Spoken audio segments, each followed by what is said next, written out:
Naš poslanik Muhammed sallallahu alejhi ve sellem u više predaja, u više hadisa govori o predznacima sudnjega dana, odnosno o nekim pokazateljima da je sudnji dan blizu.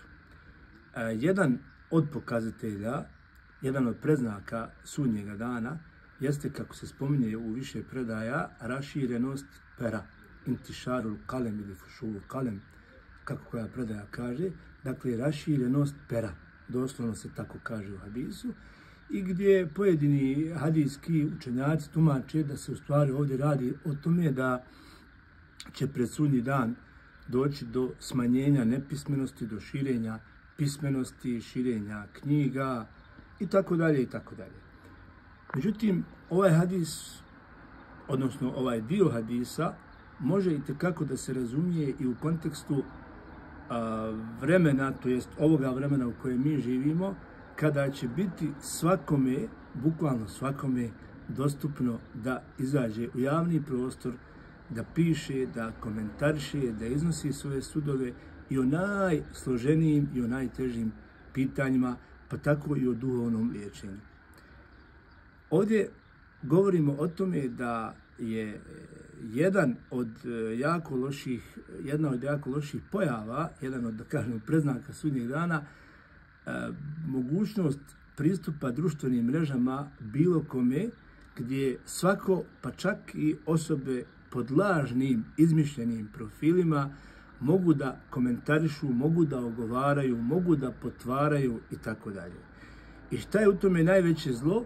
Što takve osobe mogu da imaju čak i nekoliko hiljada pratitelja, nekoliko hiljada ljudi koji su obične žrtve, koji čitaju jako ružne stvari, jako ružne komentare, pa i potvore, izmišljanja, gibet, ogovaranje od strane osoba pod lažnim profilima. Mi naravno znamo, koji malo poznaje islam, da poslanik alejhi selam govori da onaj ko nas vara nije od nas.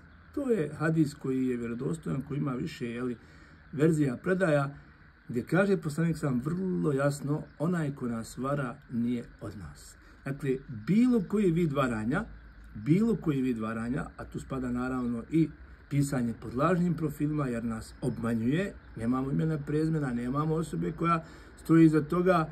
Dakle, to je vid varanja i shodno ovome hadisu takav ne pripada ummetu Muhammeda sallallahu alejhi ve sellem. Zato musliman koji je pametan, a mnogi hadisi poslanika alejhi selam ukazuju na to da musliman mora da bude oštrouman, da bude pametan, da bude budan, da ne bude nemaran. Dakle, musliman koji je pametan ne smije sebi dozvoljavati da bilo ko ispod lažnih profila komentariše, iznosi bilo kakve stvari, pogotovo kada se radi o duhovnom liječenju.